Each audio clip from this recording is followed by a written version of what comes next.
Fans, thanks for joining us for another edition of the ZTV Sports Report, your home for everything Akron athletics. Curious as to how your Zips have been performing the past few weeks? Well, then stick around because we will have highlights from some of the latest matchups in football, soccer, and volleyball. Plus, we sit down with offensive coordinator A.J. Milwee and hear about his journey to the University of Akron. So go ahead, stick around, and we'll be right back.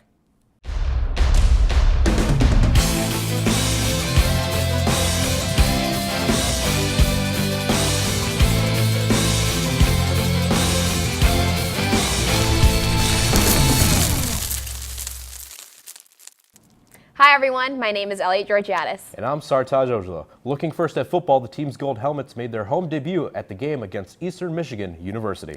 You know, I have to say, they looked sweet on the field at game day. Agreed. I am actually trying to track one of those bad boys down myself. Well, Sartaj, if you can find one, you better try and find two. It could be your early Christmas gift. Well, the pressure is on for me then, isn't it? But right now, let's see what Daniel Cermak has for us for the team's matchup against EMU and Miami of Ohio.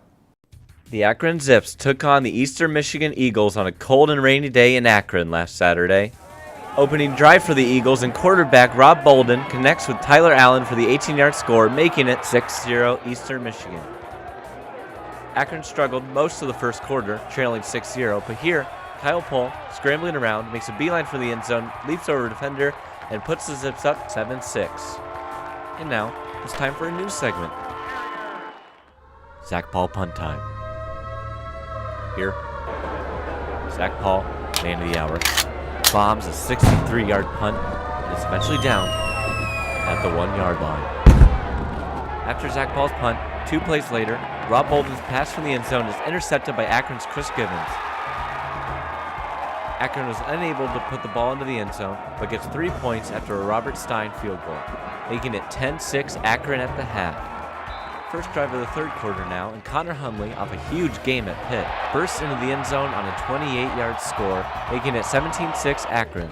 Next drive for Akron, and Kyle Pohl finds L.T. Smith in the corner of the end zone for a 24-yard passing touchdown. First play of the fourth quarter, and Kyle Pohl finds a wide-open Anthony Ritosa to make it 31-6 Akron. Last play of the game, and Bolden's pass is intercepted by senior wide receiver Drew Phillips and returned for 35 yards. Akron dominated the second half to open up action with a 31-6 win. Head coach Terry Bowden went for his 150th win as a head coach as Akron took on the Miami Redhawks. Akron was threatening in the red zone on their first possession, but Franson Bickley fumbled the completed pass from Kyle Pohl and Miami recovered. After being backed up on a Zach Paul punt, Miami quarterback Andrew Hendricks is flagged for intentional grounding in the end zone, making the score 2-0 Akron. Off the free kick after the safety, Akron is able to tack on a field goal, making the score 5-0 Akron after 1. Second quarter now, Jawan Chisholm takes the handoff on the draw play and puts it into the end zone, making it 12-0 Akron after the 10-yard run and Robert Stein extra point. Miami would come storming back though, as Andrew Hendricks finds David Frazier for the 18-yard score, and then after a missed extra point, the score is now 12-6 Akron. Robert Stein would then hit a season-long 46-yard field goal to make the score 15-6 Akron. Into the first half now, and Hendricks finds Rakeem Williams in the corner of the end zone to make the score 15-13 Akron. Then, with just 20 seconds to go, Akron elects to try to score, which, hindsight being 2020, might be a decision they regret, as Kyle Pohl's head makes hard contact with the ground after he is blindsided by the sack, and he would not return. Second half now, and Cody Grice powers his way into the end zone, making it 22-13 Akron. Late in the fourth quarter, now 29-13 Akron, Andrew Hendricks would try to get Miami back into the game with another pass to David Frazier in the end zone, but after the failed 2-point conversion, Akron would hold on to win with a final score of 29-19. Akron forced 9 sacks and 3 turnovers to nullify Miami's high-powered offense. Here's Terry Bowden on his team's focus on winning. But the players, I told the players that players believe they're going to win ball games now. I don't know what happens week to week, but I know after 3 weeks we've gone in on a Saturday. It's been 7-7, 10-7. What was it today? It was 8-6 or something, or 15-13, 2 points. I mean, nothing's decided. It's how you're going to play, and the players believe they're going to win. They believe they're going to go out there and do the things that win the game.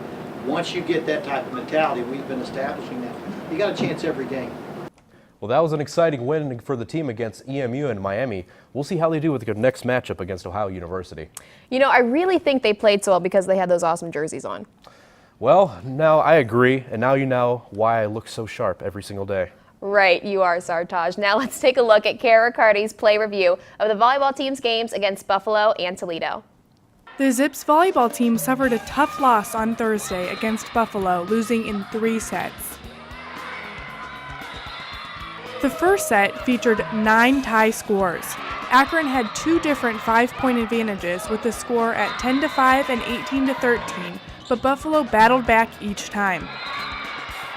Mary Delic led the front row for the Zips defense with 3 solo stuffs and a block assist, while middle hitter Kelsey Wilson put up 2 solo blocks and 3 block assists. However, Buffalo hitters were able to overcome UA's blocking by having a significant better hitting percentage than Akron. Eventually, the Bulls took the first set 27-25. In the second set, the Zips had the lead late in the game and was up 18-14, but Buffalo was relentless and fought back to steal the set. The third set was a nail-biter. UA was able to deny 4 consecutive match point attempts for Buffalo, but finally a kill from the Bulls ended the match. Julius Maggots led Akron in kills with 9, Kelsey Wilson led with blocks having 5, and Callie Mack led the back row with 7 digs. Akron had another shot at a win against Toledo on Saturday and took it in 5 tough games. Total, UA collected 17 team blocks compared to Toledo's 10. Anna Wenger was a key player for Akron, leading the team in kills with 12. Well, that was a tough loss against Buffalo for the team, but they definitely came back strong in a great game against Toledo. Yes, they did, and right now we are headed to our first commercial break, but when we come back, we'll have much more highlights from our women's soccer team. We'll also see some new faces during the 2-minute warning session. And we'll hear from women's soccer team player Abby Gindelsberger. This is ZTV Sports Report, your home for everything Akron Athletics.